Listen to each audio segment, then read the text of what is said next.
San Pablo. San Pablo es el gran autor que tiene muchas cartas. Cartas a las ciudades. ¿A qué pueblos escribió? Carta a Romanos, Corintios, Efesios, Filipenses, Gálatas. Pero también escribió a sus discípulos, Timoteo, Tito y Filemón. Es fácil, entonces es muy fácil retener, pues esta introducción va a ser muy breve porque es más conocida y luego ya iremos viendo libro por libro. Entonces tenemos 4 evangelios, 3 se le llama sinópticos y Juan con sus cartas y Apocalipsis.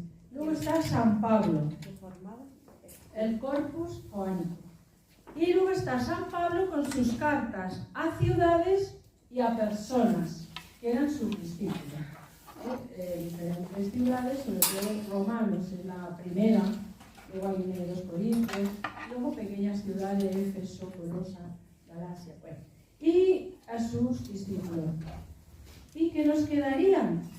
Nos quedan la carta a los hebreos y las cartas apostólicas. ¿Por qué serán cartas apostólicas? ¿Quién las escribiría? Los apóstoles. Porque Pedro, aunque era pescador, parece que hizo un curso de adaptación para la universidad rápido y escribió sus cartas, Pedro, ¿no? Por eso veis que ellos se tuvieron que formar. Pedro escribe, Santiago, bueno, Juan ya lo hemos dicho porque lo unimos a su todo conjunto, y también está Judas, no Iscariote, no Judas. Bueno, el otro Judas, que es el venerado, el que no traicionó a Jesús porque es el pobre que acabó mal. Judas Tadeo, el que se venera, ¿no? Pues también tiene una carta. Bueno, y sin más preámbulo, porque esto va a ser, ahora Javier nos va a introducir en algo que es muy importante, y es que comprendamos cómo se ha escrito la Escritura. Nosotros estamos en la Iglesia Católica. Digo porque a lo mejor si buscáis por internet, cuidado lo que encontráis, que lo que más vais a encontrar son de iglesias protestantes o de otras iglesias ni siquiera reconocidas que no piensan como nosotros o van a dar datos equivocados. Uno, por ejemplo, que luego ya lo diré, bueno, pero ya no anticipo, te voy a dar luego lo de Pentateuco. Entonces, es muy importante ver la fuente. Normalmente son los protestantes los que más nos han puesto los temas de Biblia. Por eso nosotros nos tenemos que documentar en la Iglesia Católica para acceder a la Biblia. No sea que saquemos conclusiones un poco equivocadas, delicadas. Bueno, pues yo ya le doy la palabra a Javier, que no sé, creo que no necesita micrófono. Si me oís bien, ¿no? Perfecto. Sí, porque bastante estropeas en mi cabeza para que coja otra cosa que no estropee el micrófono. Bueno, pues buenos días a todos. Voy a continuar un poco con lo que dice Belén y vamos. Lo que vamos a intentar es que evitar un poco lo que me pasó a mí al principio de todo. Es decir, porque yo leía la Biblia y soy converso, y entonces me puse a leer la Biblia pues como se lee una novela.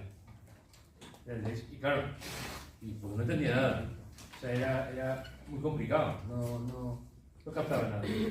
Bueno, pero yo iba siguiendo un camino, un proceso, y entonces nosotros, después en medio de este proceso, nos hicimos misioneros. Vinimos aquí a Redundel y entonces entramos en misioneros.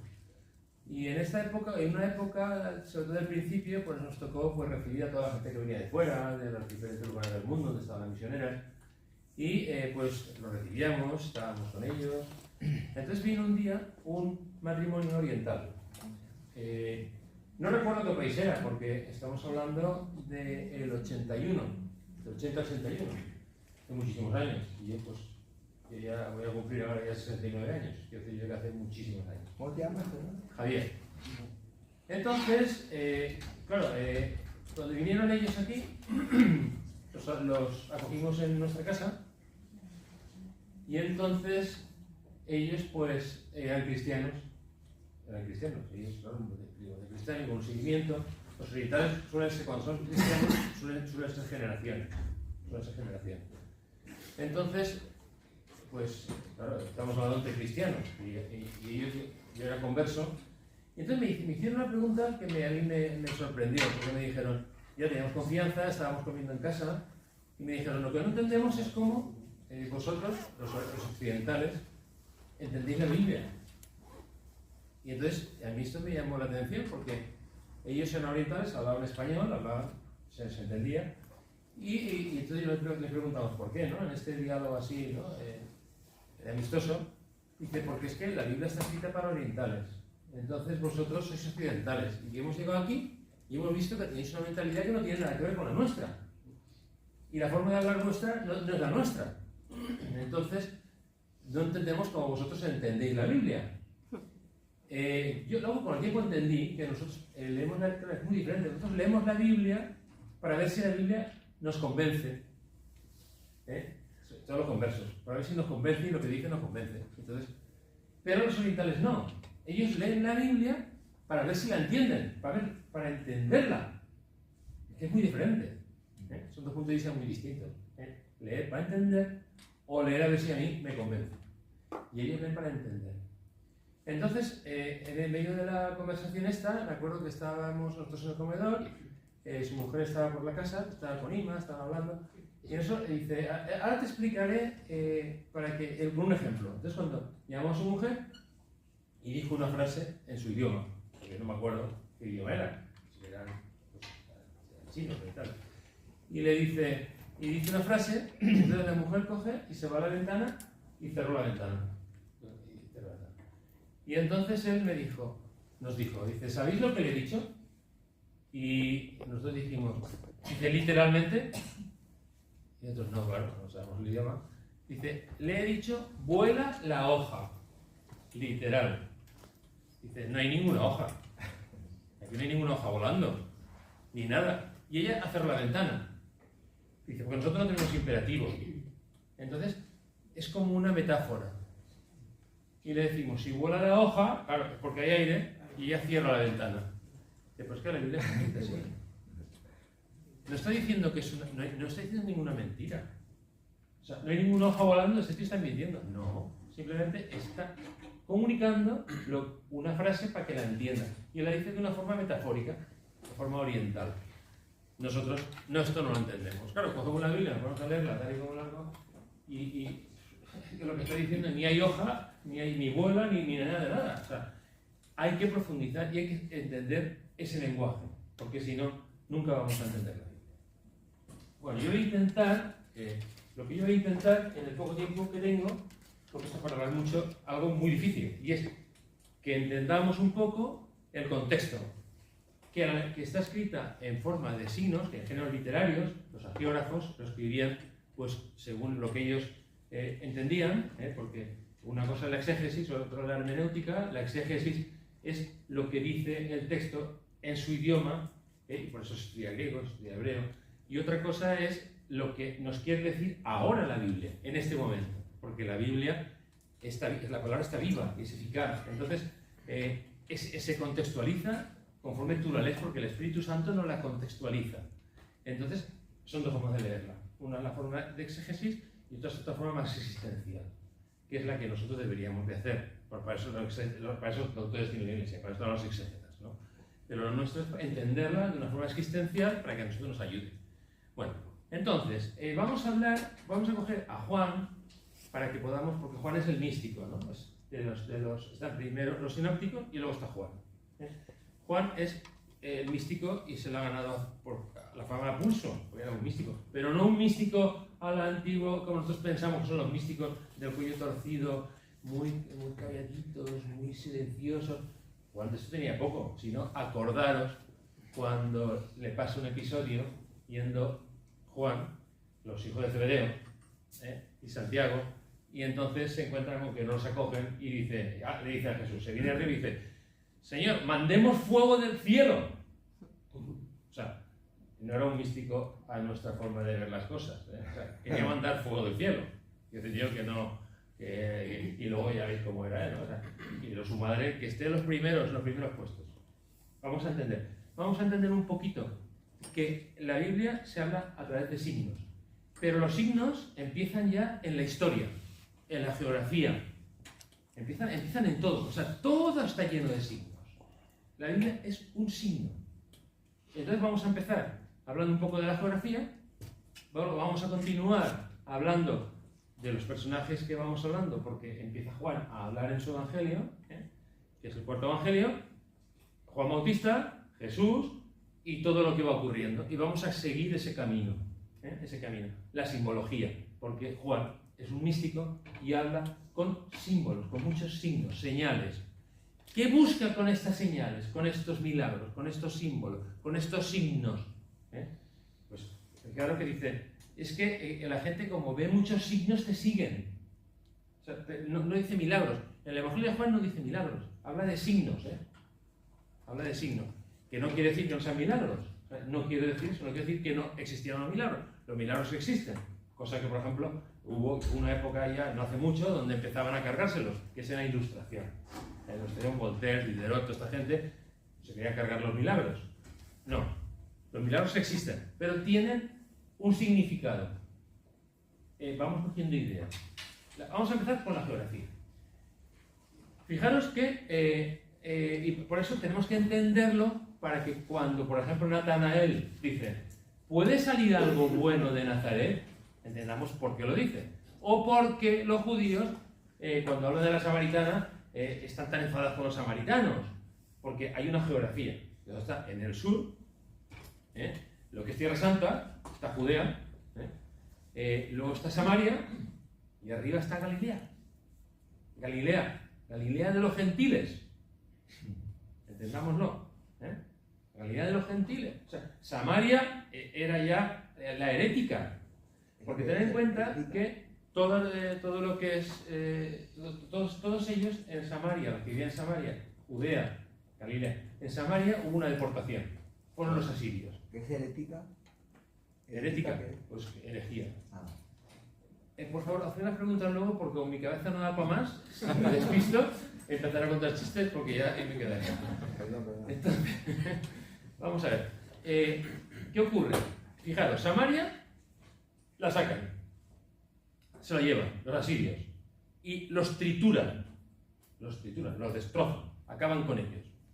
Esto fue en el siglo X a.C. Hace casi 1000 años antes de Cristo se los llevan, los trituran, los destrozan y acaban con ellos. Y luego meten pueblos ahí. ¿Y qué queda? Un reducto. ¿Qué queda? Pues queda que ellos conservan la Torá, o sea, el Pentateuco, de lo que ya nos han hablado en las clases pasadas. Pero queda la Torá y eso lo conservan. Pero fijaros que Galilea, que está al norte, ni eso. Si los heréticos, que eran los samaritanos, ya los judíos los consideran heréticos, porque a los judíos también los deportan, los samaritanos, no me falla la memoria, lo que eran los samaritanos se lo llevan los asirios y se lo llevan a Nínive. Y luego los judíos, Judea, la deportan también y la llevan a Babilonia. Pero los judíos los devolvieron antes, Ciro, el ungido, lo devuelve. Entonces estos pues continúan con su... Y entonces ellos le decían a los samaritanos, es que vosotros no conserváis nada, o sea, nada, ¿no? Sois lejanos, heréticos, y los samaritanos se sentían muy orgullosos de su cultura. Vais viendo, la historia, la geografía. Y arriba estaba Galilea, allá, tierra de gentiles. ¿Cómo lo sabemos? Sabemos porque, claro, ya estaban los... Ahí entra Jesús, fijaros, son símbolos, ya empieza la Biblia a hablar con símbolos. Ahí en Galilea, Galilea de los gentiles, nace Jesús. Los primeros discípulos, fijaros que primero empiezan dos, que son Pedro y Andrés, y luego está Santiago y Juan, los hijos de Zebedeo. Andrés es un nombre griego. O sea, ya había influencia griega. Fijaros, o sea, ya está influenciada Galilea por los griegos. Y estaba ahí. Luego está Andrés, Santiago y Juan, Pedro y Andrés. Bueno, ahí estaba ya la influencia griega. Y precisamente Jesús elige un sitio como en la frontera. O sea, es que Dios empieza ya a hablar, ya está en la frontera Jesús, o sea, está acercando, porque Jesús viene a salvar aquí a la humanidad, no solo al pueblo de Israel. Dios quiere salvar a todos sus hijos. El pueblo es esto, esta simbología. Luego aquí tenemos, y aparece vemos esto de Jesús.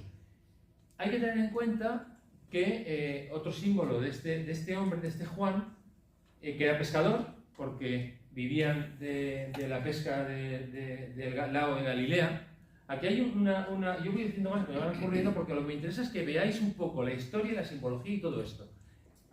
Hay una cosa paralela, que ahora dicen mucho, y ahí pues hay como una especie de enseñanza, ¿no? Que es un poco paralela, pero bueno. Fijaros que el lago de Galilea lo atraviesa Jordán, y el Jordán pasa por el lado de Galilea, y luego sale un hilito que va al Mar Muerto, que está a 300 metros por debajo del nivel del mar. En el Mar Muerto no hay vida. Ahora parece que hay unas antiguas formas de vida primitiva. No hay nada, está seco. El lago de Galilea lo riega el Jordán. Y entonces dicen, el lago de Galilea tiene vida, porque recibe, pero también da. Pero el Mar Muerto recibe, pero no da nada. El Mar Muerto está muerto. Y el Mar de Galilea, Tiberíades, está vivo, hay vida. Bueno, es una anécdota que me ha venido ahora. Bueno, entonces, luego tenemos este hombre, este Juan, es pescador, que era discípulo de Juan el Bautista, fijaros, pero era pescador, o sea, trabajaba con Zebedeo, se ve que haría ejercicios espirituales con Juan Bautista, porque hacía los dos trabajos. Y tenemos a este Juan Bautista, que él está en el desierto, pero casualmente bautiza en el río Jordán. Fijaros, todo simbólico. Si me interesa eso, luego a lo mejor si me queda me da igual. Yo lo que quiero es que entendamos esto, ¿no? La simbología.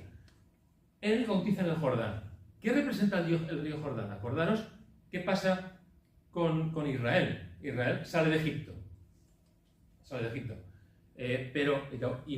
Quiere ir a Canaán, a la tierra prometida. Pero da una vuelta muy larga, cerca de 40 años, simbólico. Porque 40 años es lo que en la Biblia se calcula que es una generación. Y no llega, ese pueblo que sale no entra en Canaán. Recorrido, Egipto, luego se va a la península del Sinaí, dan una vuelta terrible, aquí estultos no eran, pero bueno, van hablando en simbología, porque se dice 40 años porque es una generación. Pero una generación pecadora, una generación, como lo dicen en esto de la liturgia de las horas, es una generación que me asqueó y dije no entrará en mi descanso, porque son pecadores. Y bajan por la península del Sinaí hasta el Sinaí, el Oreb, suben otra vez para arriba, no tiene sentido. Luego no se quieren enfrentar con los filisteos, se van hacia oriente y luego atraviesan el río Jordán y se separan las aguas. Simbología. El río Jordán, se separan las aguas como la del Nilo. ¿Quién la separa? Josué. Josué era el que había permanecido fiel. Moisés y toda esa generación no, aquella generación me asqueó y dije. Y entonces Josué, cuando van a cruzar el río Jordán, ocurre lo mismo que en Egipto. Simbología. Atraviesa, se abren las aguas, pero antes de pasar dice, ¿vais a ser fieles? Vamos a entrar en la tierra, ¿vais a ser fieles? Y dicen, sí. Y él dice, pongo por testigo al cielo y a la tierra que no lo seréis. Nunca lo ha sido. El pueblo de Israel, su historia es de infidelidad como la nuestra, constante. Pero Dios constantemente salva. Todo es una simbología. Atraviesa. ¿Y qué hacen el río? Entonces, por eso está ahí Juan. Porque es el río Jordán el que atraviesa. Y Juan ahí les recuerda, arrepentíos pecadores. ¿Os dais cuenta? ¿Y qué hacen? Pues sumergen. Sumergirse, es decir, somos pecadores. Reconocemos nuestro pecado. Nos sumergimos, que merezco la muerte. Pero se nos salva. Y en la salvación. Todo simbología. Continuamos y este Juan, entonces ¿qué ocurre? Que empieza ya, estamos hablando de una simbología que es histórica, una simbología geográfica, y ahora vamos a la simbología bíblica.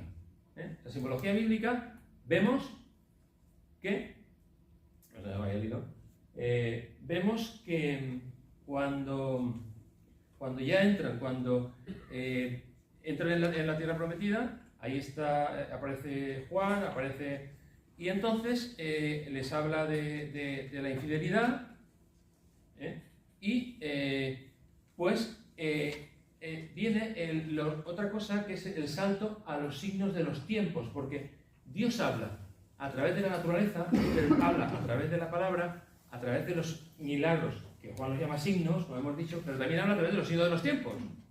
Entonces Jesús, acordaos, ahora vamos a Jesús, figura de Jesús. Vamos a la figura de Juan el Bautista, figura de Jesús. Belén, Egipto, Nazaret. El pueblo de Egipto, sí, el pueblo de Israel sigue una, y Jesús lo mismo, Jesús también sigue una. Nace en Belén, a Egipto, y vuelve a Nazaret, a Galilea. Y entonces, porque Jesús ora, pero ora también viendo los signos de los tiempos, porque Jesús está tranquilo, está allí, es el hijo de un artesano, de un artesano. O sea, bueno, ya, la traducción, Belén sabrá mejor que yo, pero porque no es carpintero, es un artesano, ¿no? Y él de repente oye, sigue los signos de los tiempos, y oye que predica. Hay uno predicando, pariente suyo, Juan el Bautista, que está en el desierto, como hace el pueblo de Israel, que se va al desierto. Juan se va al desierto. ¿Por qué? Porque allí es Dios quien lo sostiene. Como al pueblo de Israel, Dios lo sostiene en el desierto. Él se va al desierto para estar libre. Nadie puede con él, nadie puede sobre él, porque él está, solo Dios basta. Solo Dios basta. Hace como Israel. Que luego Jesús hará lo mismo. Jesús, después de bautizado, se va al desierto también. Sigue también en la misma línea. ¿Os dais cuenta? Es que todo se va repitiendo, para ver si lo entendemos los que seguimos a Cristo, que es lo que quiere Cristo, ¿no? Entonces, ya llega este momento, y entonces él lo que hace, él se va a buscar a Juan, pero no es que se oiga una voz en medio de la noche que diga, vete a Betsaida. No, es que él ve que está predicando Juan y está diciendo, arrepentíos, convertíos, que ha llegado el momento, ¿no? Lo que estaban esperando todos, al Mesías. Y entonces Jesús dice, que ahora me toca a mí. Entonces se va a oír la predicación de Juan. Y llega allí a Galilea, y ve a Juan predicando en el Jordán. Entonces Juan va siguiendo los signos de los tiempos también. Va siguiendo signos. Y entonces él oye, ¿no? Porque el que viene detrás de mí, no soy digno. Juan dice, yo no soy. Juan dice, yo soy. Juan no era. Jesús sí. Yo soy. La diferencia, ¿no? Se bautiza Jesús. Y entonces Jesús, ¿qué hace Jesús? Pues sigue lo mismo que Juan. ¿Por qué se pone a predicar Jesús? Porque a Juan lo encarcelan. Le tapan la boca. Y entonces Jesús tiene que decir, es que ahora me toca a mí. Porque yo soy el ungido. Tengo que predicar, no me puedo callar. Entonces yo tengo que seguir con la predicación. Porque ha llegado mi hora. Y entonces él se pone a predicar. Fijaros que es todo un simbolismo, ¿eh? Y ahí arranca Jesús, ¿vale? Entonces, pues es muy importante esto porque hemos de entender el lenguaje de quienes lo escribieron. Y San Jerónimo decía, desconocer las Escrituras es desconocer al mismo Cristo. Hemos de entender las Escrituras y leerlas en la clave, porque hay una sabiduría escondida. Pero nosotros, leyéndolo desde nuestra mentalidad occidental, no las vamos a entender. Hemos de comprender la mentalidad oriental y meternos en la mentalidad de ellos, porque ellos entendían perfectamente estos signos y nosotros pues nos pasamos por alto por 7 o 40, y cuando en la Biblia pone esos números está diciendo alerta, alerta. El Espíritu quiere decirnos algo.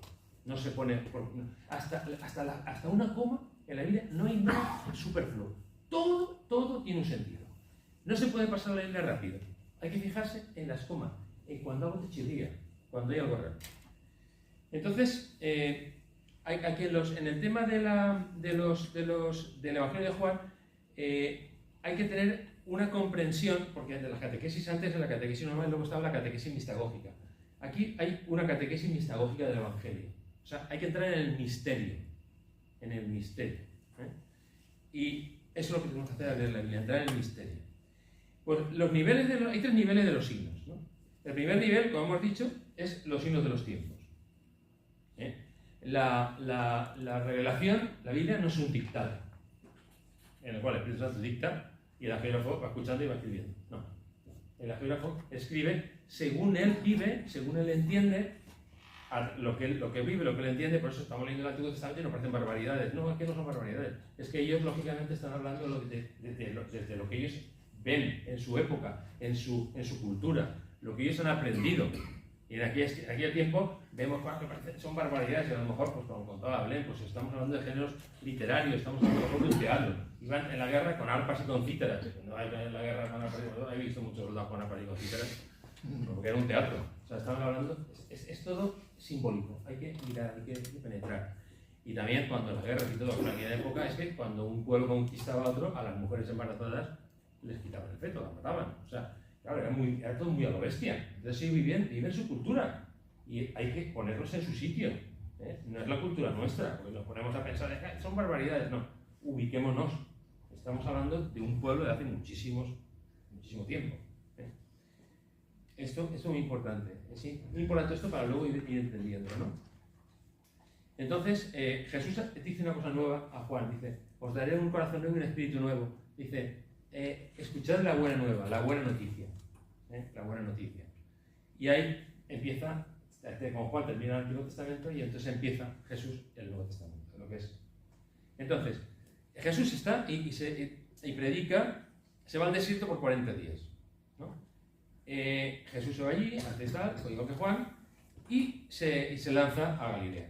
Entonces se va a la ciudad más grande de Galilea, que es Cafarnaúm, y ahí se va a él a predicar. Pero fijaros, está en Galilea, y allí en Cafarnaúm, pues ahí predicaba él la mar de bien, porque allí no tenía los enemigos más gordos que eran los fariseos, que era Herodes, que era Caifás, Anás, porque Caifás y Anás eran los enemigos de verdad.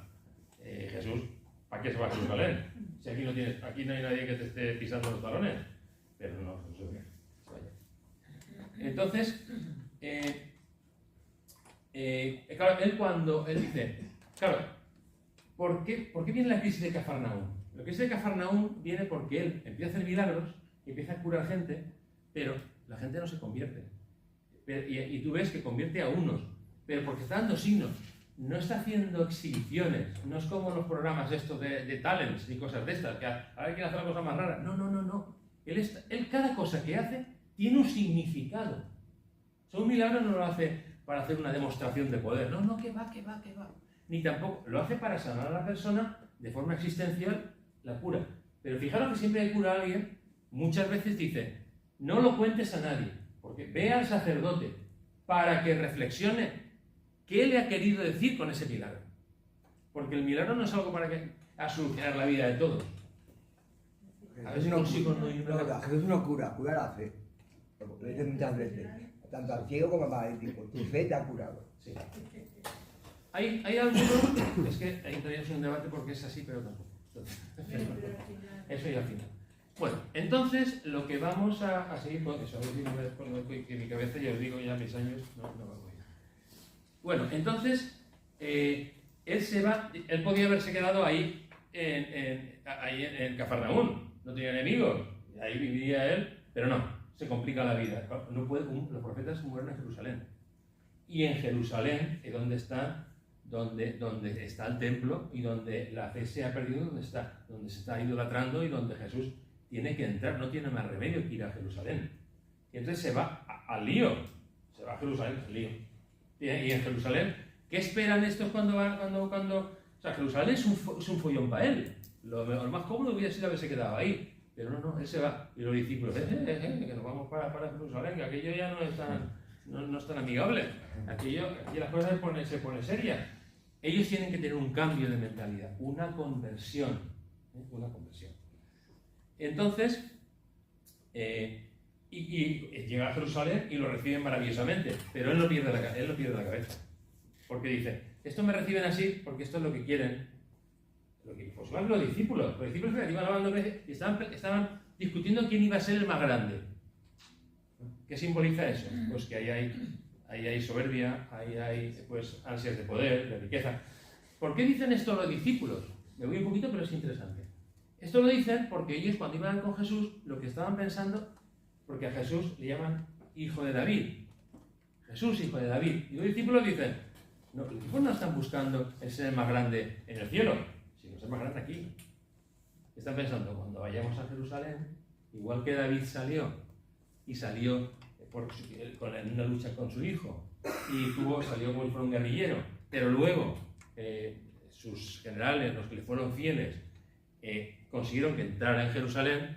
Entonces Jesús David les dio, David les dio honores, poderes, les dio puestos, y por eso estos estaban diciendo, ¿cuál es más grande? Porque iban diciendo, ahora cuando Jesús entre en Jerusalén y pegue el grito, ¡a por Caifás!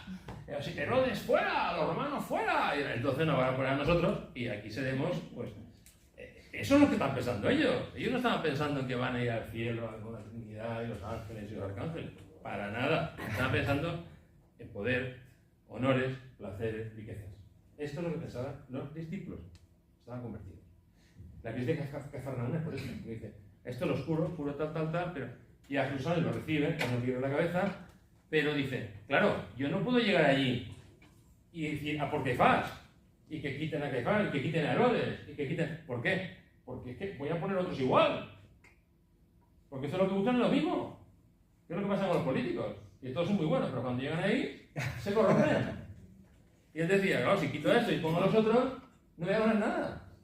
No, tengo que llegar allí y romper sus corazones. Y tengo que llegar allí y amar al extremo. Y tengo que dar la vida. Porque a mí no me interesa ponerme en el poder y que ellos se pongan en el poder. No. A mí lo que me interesa es salvarlos. Es dar mi vida en propiciación por ellos. ¿Entendéis? Porque Él sabe que nos ha convertido. Él lo que quiere es hacer la voluntad del Padre. Él va a hacer la voluntad del Padre. Y cuando hace milagros, quiere explicar cuál es la voluntad del Padre. ¿Cómo es el Padre? En cada milagro es una revelación. Los milagros significan atributos del Padre, que es la misericordia, que es el amor. Son revelaciones que nos hablan de Dios, del Padre. No son demostraciones de poder. Luego llegamos a otro nivel, vamos a ver el primero, vamos a ver el segundo, que son obras y palabras. Las palabras para Juan son escaleras. Son escaleras. A través de unas palabras dan significado a las otras, les ayudan, las otras profundizan todavía más, porque los sinópticos lo que buscan es a dar unos hechos correlativos. Esto pasó primero, luego pasó esto, y luego de esto pasó esto, y luego de esto pasó lo otro. Pero Juan no busca eso. Juan lo que busca es dar significado.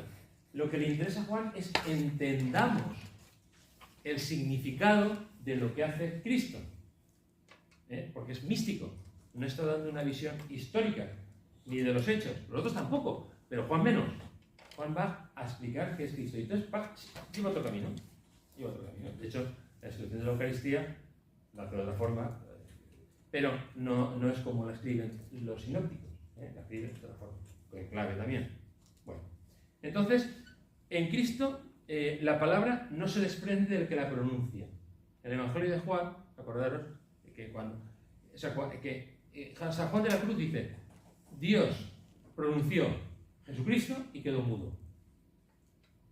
O sea, la palabra nuestra cuando la decimos se va. Pero no, Dios cuando pronuncia a Jesucristo se queda. Jesucristo es Dios, no se desprende, va unido a Dios. ¿Para qué? Para unirse a nosotros. Porque Él vino a los suyos, entender, fijaros que es acoger en la Biblia. Dice, Él vino a los suyos y los suyos no lo acogieron. Pero aquellos que lo acogieron, le dio la capacidad de hacerse hijo de Dios. Porque Él acampa entre nosotros. Acampa y se queda entre nosotros. Acampar no es visitar, es quedarse. Y ahí consigue, quedándose entre nosotros, lo que consigue es que está formando un grupo místico. Nos está uniendo a Él. Y uniéndonos a Él, nos une a nosotros al Padre. ¿Entendéis? La famosa frasecita que dijo Carlos Mario, koinonía, comunión. Koinonía, comunión. Se consigue la comunión. Pero, ¿cómo nos une con el Padre? Uniéndose Él a nosotros. Es una simbología. ¿Entendéis? Toda la Biblia no es como se lee. Hay que profundizar. La palabra no se desprende del que la pronuncia. Él dice en Juan 14:11, creedme, yo estoy en el Padre y el Padre está en mí. Al menos creedlo por las obras, por los signos. Cuando Juan empieza a ver lo que hace Jesús y tal, y que come con pecadores o con lo que sea, manda a su discípulo y dice, oye, preguntarle a ver si eso hay que esperar al otro, porque yo estoy aquí comiendo saltamontes y aquí esto dice que es un comedor, un bebedor, decirle algo o no sé, porque ya no sé qué hacer aquí, a ver si me dejo de comer saltamontes también, porque esto... Y van a él, y entonces él le dice, decidle a Juan lo que habéis visto. Los ciegos ven, los cojos andan, las señales, los milagros. Los hace para que crean en Dios, para que crean que Él es el enviado de Dios. No lo hace como demostración. ¿Entendéis? Bueno, en el Cristo se da el encuentro entre Dios y el hombre. En esta comunión de nosotros con el Padre y con el Hijo, con Jesucristo. Bueno, si no entendéis, es culpa mía. Lo digo para que lo sepáis. Si no entendéis algo, no es cierto, por culpa mía. Esto lo tengo. Bueno, tercer nivel. Los signos, las señales. Hay una frase misteriosa en el Evangelio de Juan, que dice, si se escribieran todas las cosas que Jesús hizo, no cabrían en el mundo. Los libros no cabrían en el mundo. Entonces todos empezamos a pensar, vamos a llenar todo el libro. Vamos a llenar de 7 aguas no vamos a ir a Requena, y decimos esto. Claro, ¿por qué? Porque lo que está diciendo es que en los símbolos, en los milagros, en los signos, hay una información y una sabiduría y un mensaje inmenso, infinito. No se acaba nunca. Por eso, leer la Biblia, te la lees una vez, y dos, y 10, como te la lees 100 millones de veces. Nunca te la vas a acabar. Nunca. Eso es lo que quiere decir. Una forma de hablar. Hay un significado. Yo me acuerdo cuando estaba estudiando teología, y le preguntaba a Jaime por cosas de teología, porque siempre nos poníamos paseando por ahí, el fundador. Y me decía, Javier, está todo en la Biblia. Y yo decía, ¿me manda la Biblia? Y cuando le preguntaba a Gota, hoy no tengo tiempo, ves al sagrario. Me mandaba al sagrario. Y yo decía, yo le preguntaba toda la Biblia, me mandaba al sagrario. Teresa de Lisieux hacía lo mismo, Teresa de Lisieux dice, cuando me preguntaban, a mí algunas, es que me voy a digo, no voy a hacer los dúmenes, cuando me preguntaban una monjita, una monja, que le preguntaba y le decía, no tengo tiempo, dice, y la mandaba al sagrario, dice, y la inmensa mayoría de las veces ya no volvía. Jaime siempre me decía, busca principalmente a aquellos que los veas que buscan el sagrario, que buscan a Dios, porque Dios se revela a través. Jesucristo es la palabra escrita. Es la palabra encarnada. Y la Biblia es la palabra escrita. Y Él es la palabra encarnada y está en el sagrario. En la Biblia encontramos a Cristo. En el sagrario encontramos a Cristo. Rezar con la Biblia es como rezar delante del sagrario, porque la Iglesia lo dice. O sea, venera las Sagradas Escrituras lo mismo que venera el cuerpo de Cristo, la Eucaristía. Esto es dice la Iglesia. Bueno, entonces, lo único que quiere comunicar es que conozcamos al Padre. En el Antiguo Testamento hay hechos que también son signos, como por ejemplo el rey David. El otro día, pues estábamos en la escuela de la palabra y alguien preguntó, que está por aquí, que no quiero mirar a nadie, dice, vamos a ver, el rey David, una historia maravillosa, y muy bien, y el rey David resulta que comete una barbaridad, pues la de saber, adultera, y a Urías, que es el que está luchando, es un guerrero, llega a Urías y al final la hace muy gorda, porque ya no solamente es que adultera, es que encima se lo carga, pone los delantal y matan a Urías, o sea, la lía parda, pues más gorda no se lo puede ser, o sea, más gorda no lo pudo hacer David, o sea, parece como si lo hubiera estado meditando toda su vida a ver qué barbaridad podía hacer. ¿Cuál es la más gorda que podía hacer? Esa. Y entonces, Natán, el profeta Natán, cuando David se confiesa ante él, porque Natán le hace que se confiesen, porque Natán hace lo mismo que hace Jesús con las parábolas, no habla directamente, no nos mete, o a los que les habla no nos mete dentro de la parábola, no los mete dentro de la parábola. ¿Por ¿Por qué? Porque si a ti te ponen dentro de la parábola, tú te sientes también partícipe y te pones a la defensiva. Entonces Natán le habla de una fábula, tal. Entonces le dice, porque era un rico, y entonces le quita la oveja al pobre, y esa es la que da, y David, ese hay que matar. Y dice, ese eres tú, le dice Natán. Y dice, pues yo me arrepiento de mi pecado, pido perdón, pido tal. Y entonces Natán le dice, Dios te ha escuchado, y tú no morirás. Y tú ni Betsabé, no morirás. Pero vuestro hijo morirá irremediablemente. Y uno preguntó, oye, vamos a ver qué culpa tiene el hijo. ¿Qué culpa tiene el hijo? Ojo, hay que mirar. Entonces a mí, una misionera que la hubiera estrangulado, me dice, bueno, Javier, explícalo. Digo, bueno, explícalo. ¿Por qué lo explicas tú? Y entonces digo, bueno, voy a echar mano de la hemeroteca, a ver qué. Y entonces digo, lo pensé. Digo, claro, ¿cómo llaman a Jesús? Hijo de David. Ay, esto es precioso. Está en el Antiguo Testamento. Pero está uniéndolo con Cristo, con el Nuevo Testamento. Otra simbología. Dice, tú no morirás. Morirás, pero tu hijo morirá sin remedio. O sea, yo, Dios, moriré por ti. Jesús, hijo de David, yo moriré por tu pecado. Tú no morirás, pero tu pecado tiene consecuencias, pero yo moriré por ello. Lo perdona todo. Por pura misericordia, por puro don, regalo, don, gratis. No creemos, no lo entendemos, no llegamos ahí. Nosotros no llegamos ahí. Este ha hecho eso a la hoguera. Siempre vamos así. ¿Y qué Dios? No, yo iré. Yo moriré por ti. Porque yo te amo. Porque, por el corazón, porque él elige a David, recordaros, sí, porque su corazón era conforme a Dios. Porque David también podía haber matado al Saúl, al otro, David no se venga. David es un hombre que tiene corazón.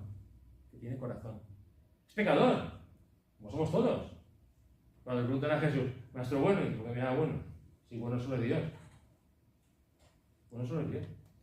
Nosotros hablamos de los santos y parece que los santos van todos levitando y todo, y somos muy exagerados. Y claro, oye, somos tan exagerados que la gente dice, yo santo, que va, es imposible llegar. Nosotros somos nosotros. Lo que pasa es que nosotros, como somos tan exagerados, los elevamos a las alturas.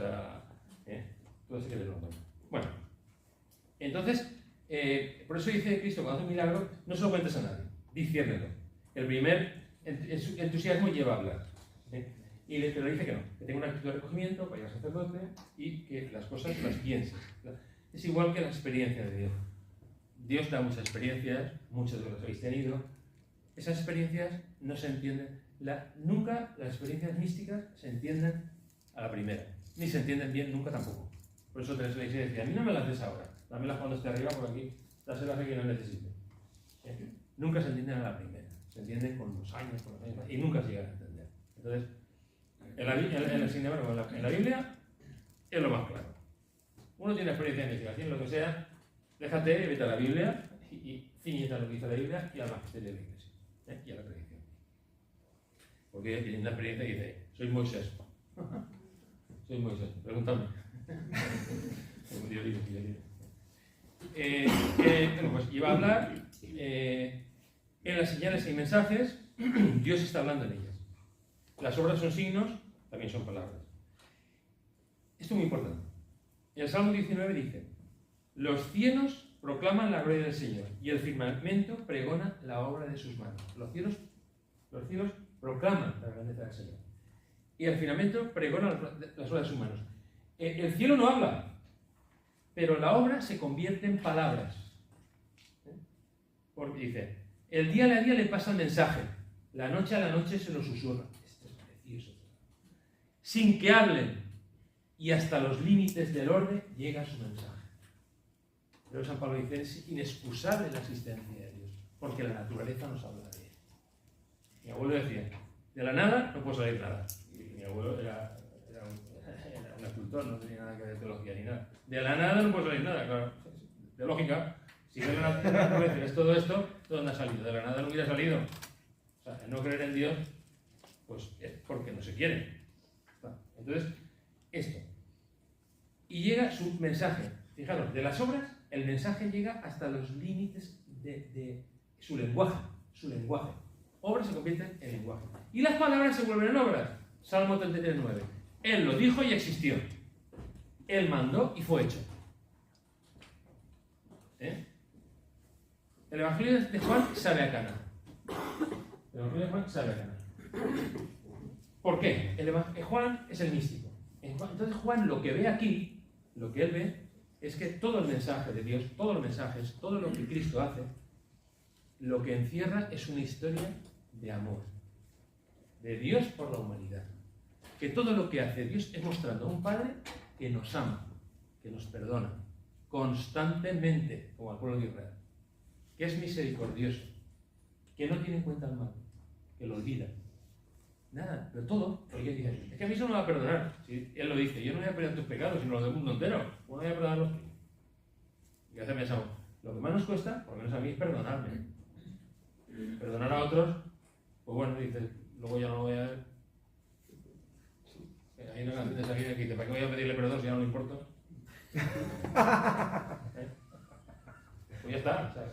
Pero perdonarme a mí, que me llevo conmigo, que en todos lados estoy conmigo, eso es lo más difícil. Pero no hemos de ser soberbios. Si Dios nos perdona, ¿cómo no nos vamos a perdonar nosotros? ¿Nos perdona Dios y nosotros no? Si Dios puede perdonar, Dios es infinito. Pues creamos en Él, fiémonos en Él. ¿No? La misericordia. Entonces, habla, dice el Evangelio de Juan, sabe a Canaán, dicen los teólogos. Todo está escrito en clave nupcial. Fíjate que empieza él diciendo en Juan 3, el que tiene a la novia es el novio, pero el amigo del novio se alegra mucho con la voz del novio. Esta es pues mi alegría, que ha alcanzado su plenitud. Está hablando de novio, habla de bodas. Está hablando de una boda, de una simbología, las bodas de Canaán. ¿Pero la boda de quién? ¿Quién se casa? ¿Quién se casa? El que se casa es Jesús. ¿Quién es la novia? La novia es la humanidad. Es una simbología. Jesús llega y en la boda de Canaán y de repente, fijaros un detalle, por ejemplo. La Virgen dice a la maestresala, bueno, los que serían, haced lo que los diga. Una mujer en aquella época valía lo mismo a lo mejor que un cabrito, no se lo valía, no hacían ni caso. ¿Cómo le hacen caso a la Virgen? Porque hacen caso a la madre del novio. No a cualquiera habría hecho caso, hubiera otra mujer ahí, si las mujeres no...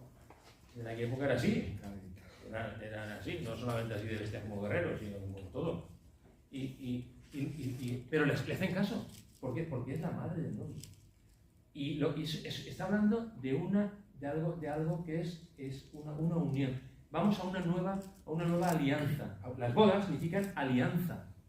Vamos a una nueva alianza. Ya se hizo la alianza de Moisés con los mandamientos, ¿no? Con las tablas de la ley. Y ahora Jesús viene a hacer una nueva alianza. Esas son las bodas. Otra nueva alianza. Una simbología. Bodas, alianza. Todo está claro. Significa. Entonces Jesús se casa con toda la humanidad. Vamos también, aquí en la boda de Cana es muy importante porque cuando Jesús le dice, esto lo añado yo, si se acaba, me queda poquito, aquí me quedan 4 minutos, pues bueno, me interesa que vayáis cogiendo esto. Hay mucho, aquí podríamos hablar horas. Pues si también dejar unas preguntas. Sí, bueno, pues si queréis, bueno, solamente os diré que se casa y el vino representa la sangre de Cristo. Por eso cuando prueban el vino, cuando se acaba ya el vino y la madre dice que no le queda vino, pues él hace el milagro, el vino. El vino simboliza su sangre, que es el mejor vino que jamás han probado. Esa es su sangre. Ese que se da al final en la cruz. Ese es el mayor de todos los signos de amor. Ahí en la cruz, quedémonos con esto, es el mayor signo de amor. No hay mayor amor que el que da la vida por sus amigos. Bueno, si queréis hacerme alguna pregunta y pues si la sé, os la contesto, si no lo buscamos en Google y no tengo manera que lo puede contar. Entonces, si tenéis alguna duda, pues yo puedo hablar. Bueno, Bueno, me olvido de esto ya.